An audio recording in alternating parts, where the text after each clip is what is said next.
Welcome to Lunch with Legacy Leaders, a weekly talk show with local and national thought leaders on issues impacting the Black community.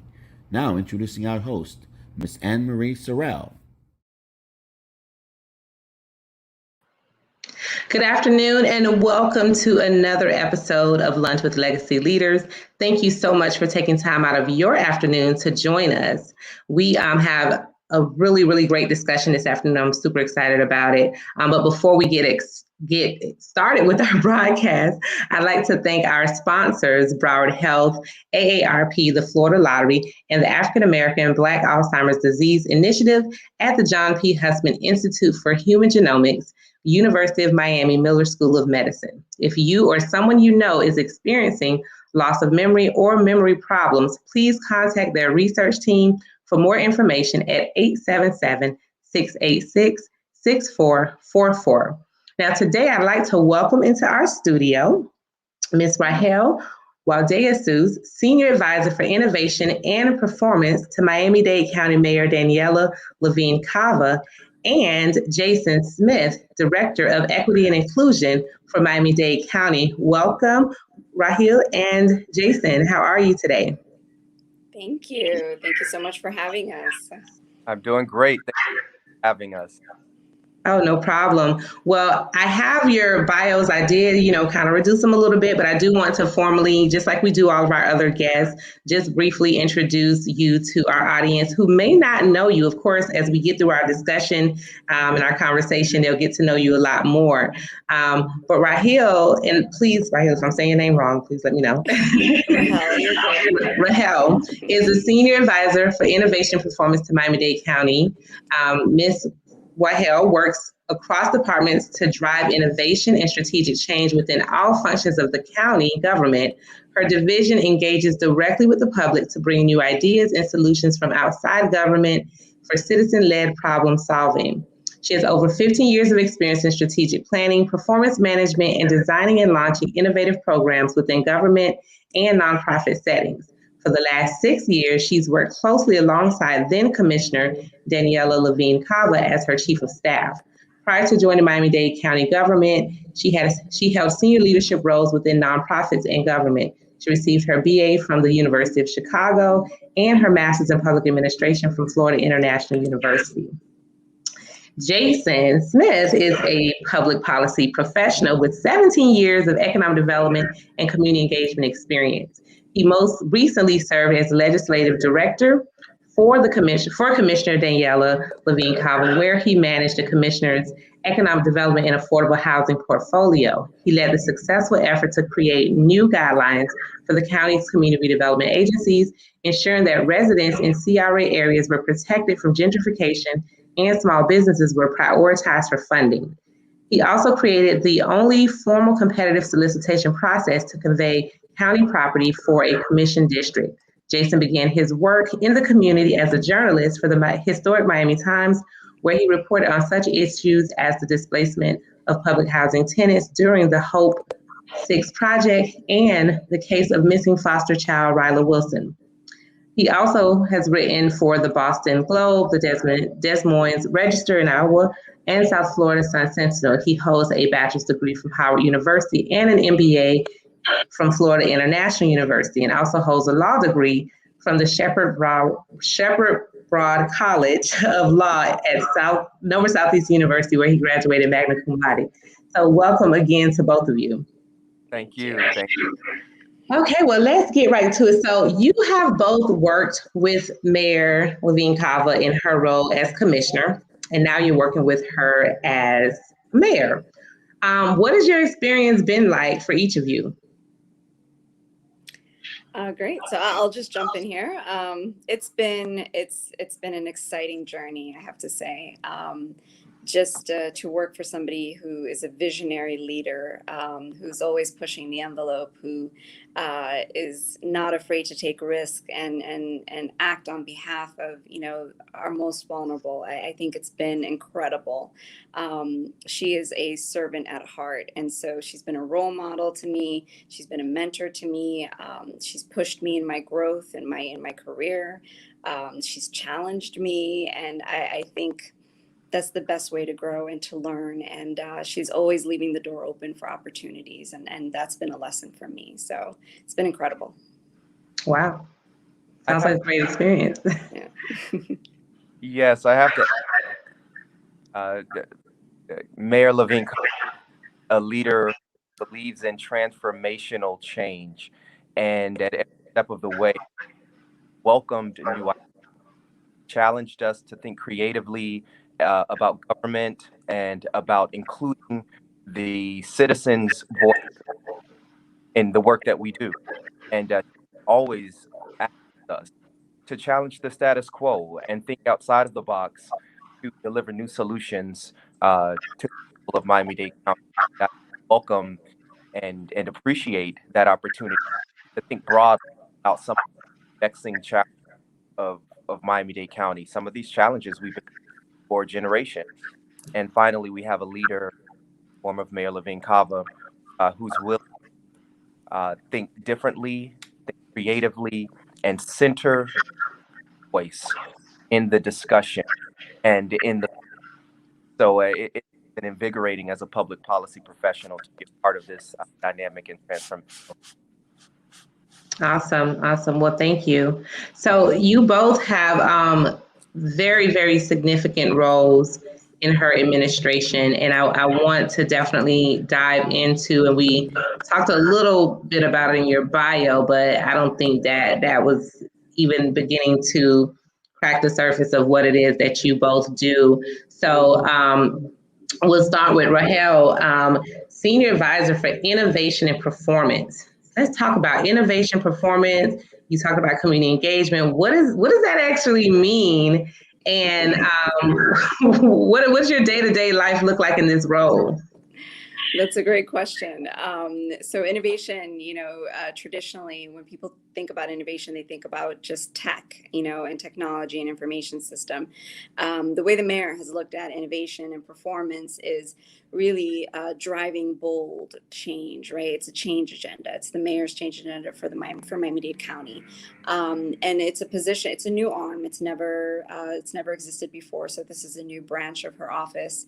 And it's a priority for her. And it is uniquely positioned to work with every department, every chief that heads up the department directors, to really drive innovation within our departments, to mine, solutions from our community, from the public, and also from our frontline employees, all the way down to mid-management and to leadership. And so it is a very much so citizen-led solution development, and really that is where I think you will see the success, is tapping into different ideas and different views and perspectives, from the community and also from our internal stakeholders as well. So we can innovate, but you got to measure too, right? So how are you moving the needle on some of these pressing issues that we have, that our county is facing?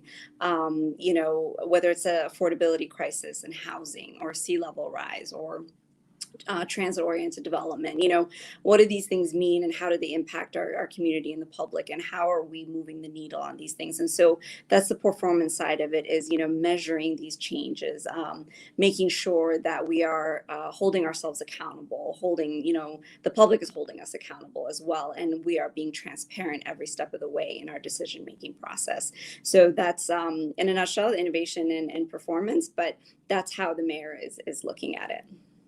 Well, I think that's pretty unique in the sense that, I've been involved in community involvement for a long time, for about 16, 17 years.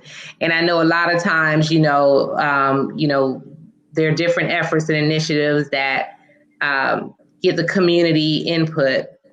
And sometimes it's used, but there are times where it's just kind of like this dog and pony show. Right. So the fact that there's a whole position in department to have community-led discussions and input and insight, and then you're going to take that and measure it, is definitely like a different level. So I'm really excited as we go through this conversation to hear about some of the different initiatives, and maybe even more so, how do you, in your role, what does this performance look like? Like, what does this measurement look like? Are you going to produce a report card? Do you have an idea of what that's going to look like? Yeah, so I'm glad you asked that because that is a key part of it, right? Everything has to be measured, and so we have different offices within the Division of Innovation and Performance. One of the key offices is Office of Equity and Inclusion, which Jason Smith is our director of the Office of Equity and Inclusion. We have an Office of Civic Engagement, and we're building out an Office of Neighborhood Safety, right? So these different offices are designed with talented staff, that are going to be looking to measure these initiatives that are coming out of not only our offices, but also the departments. And so we have excellent performance and data analytics expertise on our team. Shireen Floyd, also part of the Office of Equity and Inclusion, is our performance and analytics director. We have George Damien de la Paz, who's our senior strategist on government innovation. And these are all, individuals, professionals that are looking at, through the lens of measurement and data and analytics, and making sure that makes sense and tying it to the outputs and the outcomes that we want to see in the community. So yes, absolutely. Jason can talk a little bit more about that, specifically from the equity and inclusion lens, but certainly, we have to, and what is the point of measuring if you're not sharing it as well, right? So we definitely want to make that accessible to the public. This should all be open data. The public should be able to tap in and say, what is it that our Office of Equity and Inclusion is doing? What is it that our county departments are doing? And that data should be available. And that's something that we're working on as well. Well, that is really good to hear. And we're going to get to you, Jason. I think, government transparency is something that we hear tossed around so often. So to be able to actually see it come to the forefront is going to be really good. And so, we'll definitely be listening and looking out for that. So, Jason, let's talk about your role with the Office of Equity and Inclusion. We're in Miami-Dade County. Isn't already inclusive enough? I mean, one of the most diverse counties in the state and in the country. Are we not inclusive enough in Miami-Dade County already?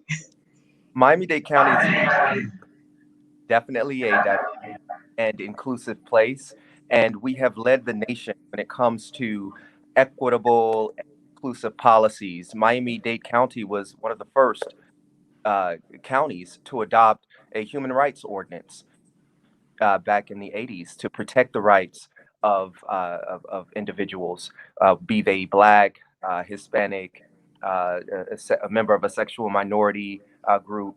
So we have always been on the cutting edge. But this mayor and this community also recognizes that over the years, some systems have been put in place that have kept certain segments of our population from fully realizing their full potential and full participation in the social, political, and economic life of Miami-Dade County. And this mayor is very sensitive to the needs of all aspects, all segments of our community.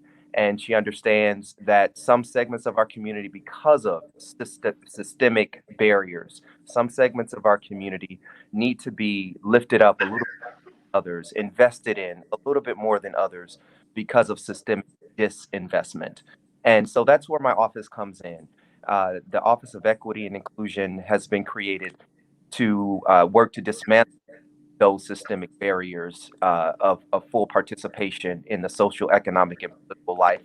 And we want to make sure whether you are an African American, a Hispanic, a member of one of the sexual minority groups, the LGBTQ community, or even disabled, that fully participate in the social, economic, and political life of our community. My office has started that work as soon as we were created. We held a roundtable that brought out about 160 individuals from around the county representing various faith-based organizations, community-based organizations, to advise the mayor on how to create an equitable vaccine distribution program. I mean, this mayor from the start is centering equity in every plan that she rolls out, and that's just refreshing. So she wants to ensure that communities in the farm work, seniors, African Americans, Haitian Americans, senior Hispanics, they receive the vaccine and they have options to get the vaccine just as anyone else. So that's just something that we worked on as soon as office was announced. We've also worked on, and we continue to work on, reforming Miami-Dade County's procurement, our contracting program, because we've heard from one too many businesses, uh, whether they are Black owned, women owned, they owned by Dominicans or Salvadorans, that the procurement system, getting a county contract, is just too hard. And for some reason, they have been locked out of the procurement system. And that's Miami-Dade County is a huge, the government itself, and so we need to make sure that we are awarding contracts on an equitable basis. We've held one roundtable to delve into solutions. We will hold another coming up, and in short order, I believe the mayor will be announcing some major changes. So we hit the ground running, and as Rahel said, everything we do, it will be centered in data. We will start with data. Report back to the community our work, and we do plan on rolling out a full web page on a.gov that will feature a equity dashboard, so we know where we are in the community when it comes to different equity metrics, health equity metrics, um, home ownership metrics, for various communities. And we will also do deep dives into each county department, whether we are delivering services on an equitable, fair, inclusive basis. So that's just, we have a lot of work, and we are excited to get started. And we want to share the information that we have with the community. So, that's why we're of Legacy MIA and the magazine for spreading the word that this is a new office, this is a new day, and you have a mayor who cares about our community. So we look forward to partnering with everybody.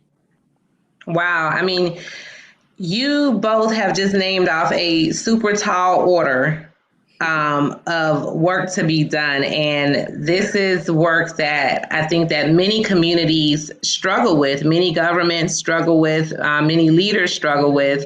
And when we talk about trying to create equity, when we talk about trying to dismantle systems, this is a very tall order. So kudos to you. I know it's not overnight, and I hope that those of us who are listening, our audience that's listening, understands that there's a tremendous amount of work because there's so many layers to unpack when we talk about diversity, inclusion, equity, whether it's from contracting, housing, to healthcare, to education. There's just a lot of layers to unpack. So it'll be very interesting to watch your work over time. I want to, with that being said, it seems like you already have some initiatives out the door that you're working on. So can you tell us a little bit more about Thrive 305? What exactly does that mean? I love the name Thrive 305, but what does that mean exactly? And, are we surviving, thriving? What are we doing? Well, we hope we're thriving. That is absolutely the goal. So Thrive 305 is a comprehensive, never before done civic engagement initiative, and really that is at the heart of everything that this mayor does. And so we launched a survey, Thrive 305 survey back in February for 3 weeks. We had over 26,400 respondents that took the time to fill out a survey that took between 15 to 20 minutes. And as we know, most people don't like to fill out surveys that take you even 2 minutes. So the fact that over 26,000 people took the time, 15 to 20 minutes out of their day, to fill out the survey and to tell county government what is a priority, what is top of mind, what is important to them now, I think that speaks volumes. And so we did the survey online, but we also wanted to make sure that we were not leaving certain communities behind, right? The digital divide is real, and there are individuals that just do not have access to the internet to go in or to do a survey. So we launched a canvassing effort door to door. where we knocked on over 3,600 doors for those that we identified as not having, broadband access. And we were able to get that data, that information as well in different neighborhoods. And so I think the interesting thing about Thrive 305, and we released the survey, we had a kickoff Saturday where the mayor unveiled the results. And we saw some very interesting findings, things that we knew, but some things that we didn't know and we didn't anticipate. So I think that was interesting. And we unveiled that on Saturday. And what we did with the Thrive 305 is it went deeper than what the census does, right? We went to the municipality level, we went to the neighborhood level to get really down to the heart of the issues that are facing, that our neighborhoods are facing. And so that was the first phase of Thrive 305. The second phase is Civic Week, which we're wrapping up almost. Tonight's the last night. And the purpose of Civic Week is to have deeper conversations, right? Particularly for those who are not able to, to fill out the survey. We know we're not gonna, reach everybody through a survey, but for those that wanted to engage in conversation, to tell their stories, to share their lived experiences, to, give us their ideas and solutions from what they see on their end. We've had nightly community conversations that started Monday. Where we had a housing, health and public safety. Tuesday we had the economy and environment. Wednesday we had environment and transit, I think. Sorry, and then tonight we're wrapping up with government. Transparency and responsiveness, government trust and responsiveness, which I think is really the most important one. If you were to ask me, and if you were to ask the mayor, that is something that she's going to be facilitating herself. So she's going to be moderating that. It's a priority for her, and we want to build trust in our community. We want to rebuild that trust, and so I think it's going to be a fascinating conversation. We encourage people to come out. This is the last night for Civic Week. Go to thrive305.org. You can register. It's all, Zoom virtually. If you do not have internet connection and you prefer to go to an in-person site, we have 17 sites around the county, and one in every commission district. You can go to your library, you can go to a community center. That's listed on our website, thrive305.org, and you can go and have an in-person facilitated conversation. We have county employees that will be there. We have our nonprofits and our community groups that are going to be there, taking notes, facilitating the conversation, capturing all of the feedback. That's if you don't have access to the internet, if you don't have online access, we still want to hear from you. You can still go get you can still give your ideas.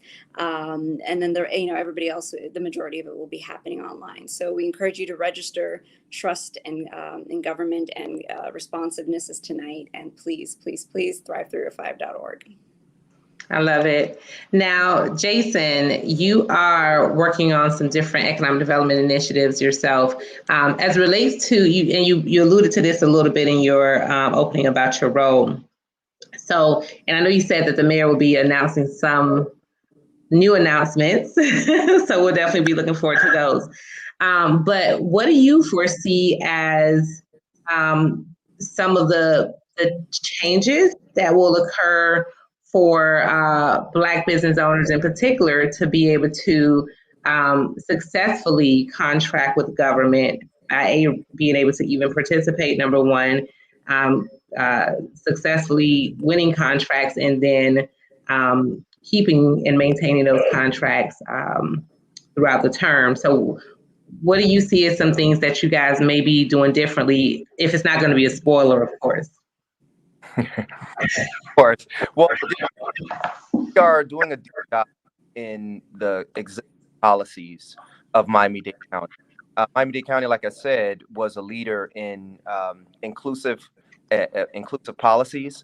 So what we learned from our first procurement roundtable was that Miami-Dade County has on the books statements that say that our contracting should be fair, inclusive, and reflective of the community. But what we learned is that there is no administrative order or implementing order, which is what you would term, I guess, the regulations that govern our contracting. We don't have those. We don't have those in place to ensure that our aspirational statements are actually being met. So that's some place that we can start. And we learned that from talking with the community. What we also know is that some businesses are having a hard time navigating the various layers of requirements. Some businesses have a hard time with bonding and the requirements that the county has with bonding. Some businesses have a hard time with, applying for these major, big contracts. And that's only because the county packages contracts in such a way. And so maybe the county can break up, the work into smaller packages so that our smaller businesses, our local businesses can do a better job. So there are a number of things that we can do administratively, as well as by partnering with the Board of County Commissioners to make sure that local businesses get a chance to reap the rewards of serving the community, because that's what the businesses are doing. They're serving the community when they sell their goods and provide services on behalf of Miami-Dade County. And we want to make sure that our local businesses have that opportunity. So we look forward to, rolling things out as quickly as we can, but we understand that we're in the middle, still dealing with the pandemic. And so our first and foremost goal is to ensure that all of our residents have access to safe and efficient vaccine. And that's where we were this morning.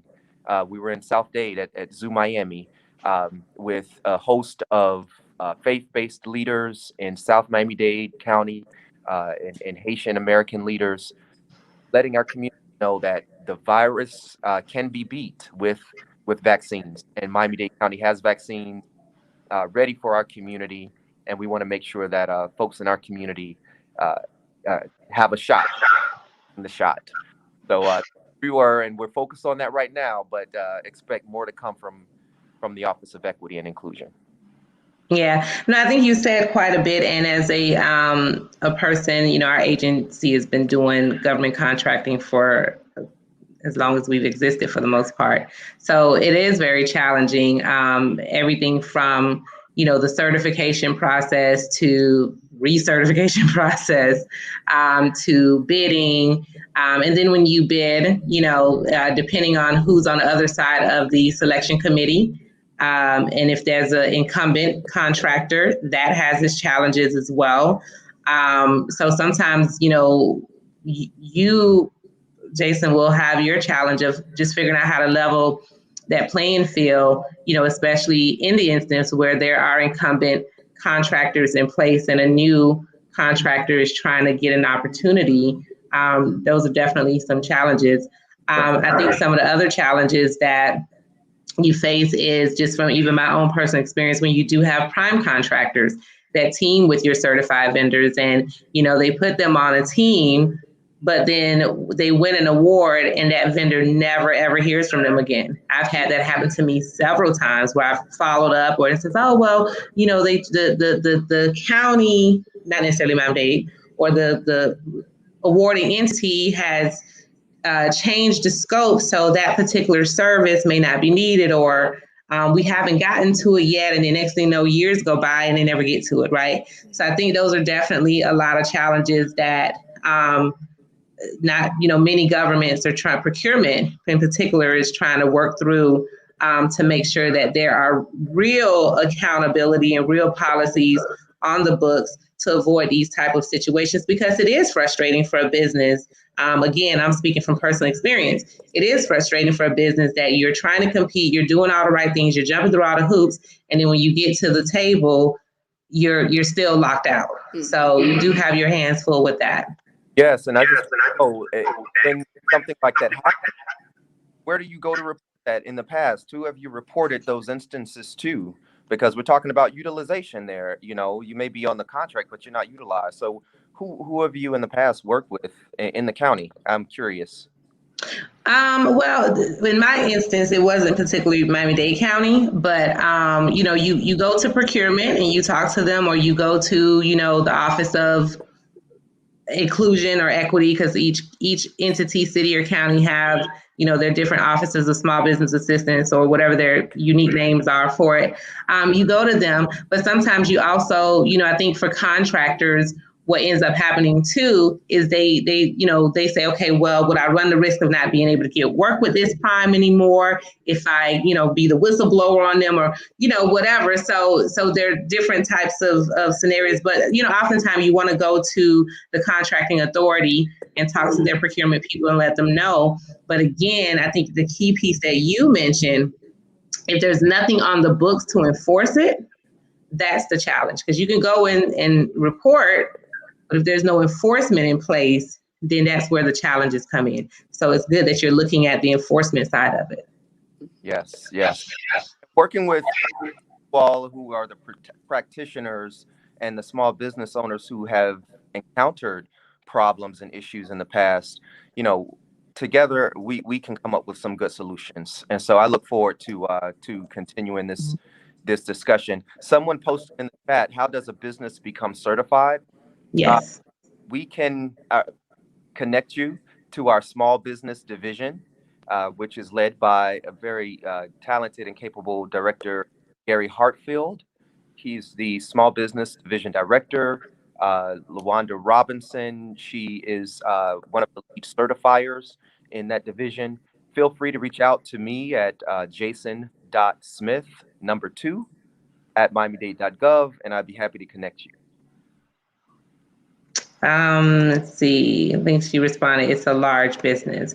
I think for large businesses, they become a vendor.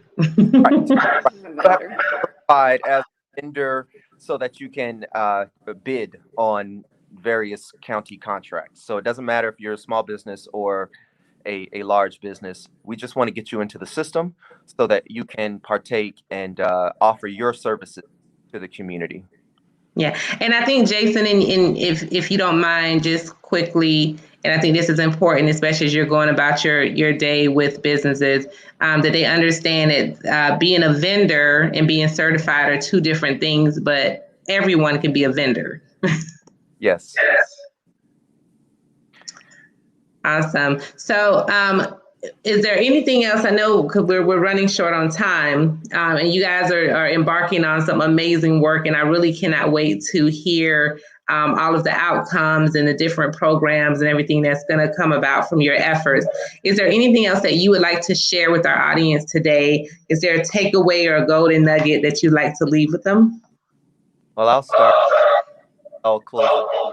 But I'd just like to have in office a mayor, and we're here to serve you and to it's not status quo. We want to make some change. So we want to work with you. If you have solutions, reach out to our office. Let's work together. Absolutely. And how do they reach your office, Jason? Well, yeah, my email address, jason.smith2@miamidade.gov. Soon we will be rolling out a website with the contact information for everybody on staff, as well as our projects and press releases for upcoming events. But for now, we're focused on Thrive 305. Go to thrive305.org and make sure you get vaccinated.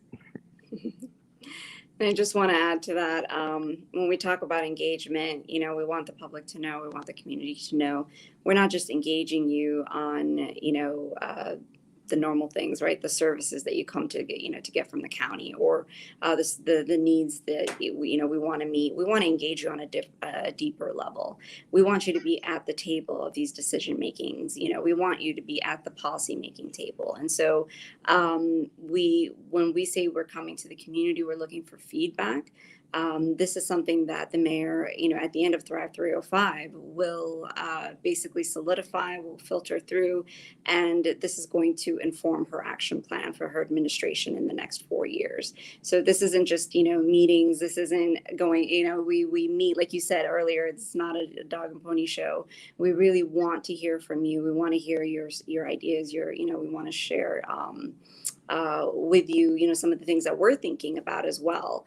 But more importantly, we want to transform, we want to manifest this into policy. We want to, help inform her agenda for the next 4 years. So you will see, you will see some of your ideas, enacted. So please, let us know.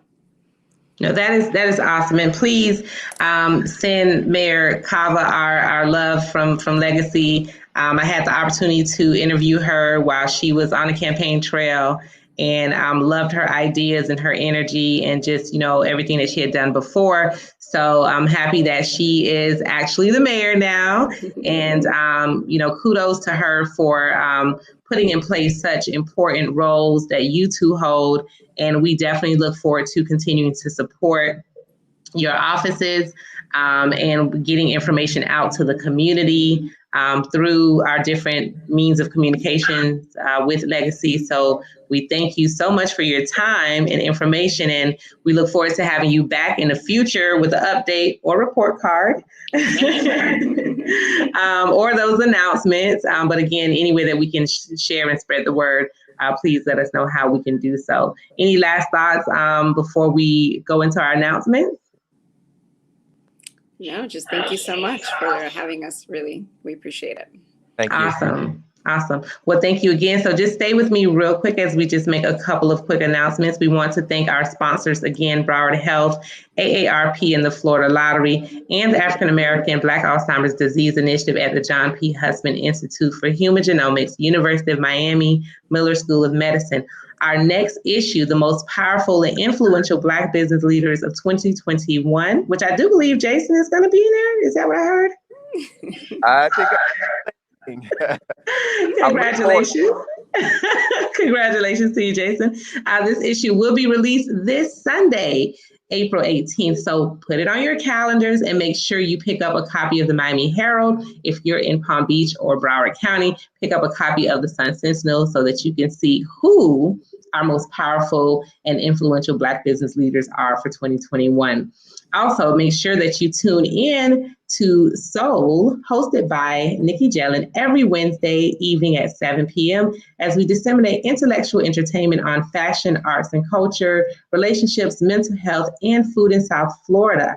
And as always, please share this video. Make sure that you mark your calendar for next Thursday, and we'll see you next week at noon. Thank you.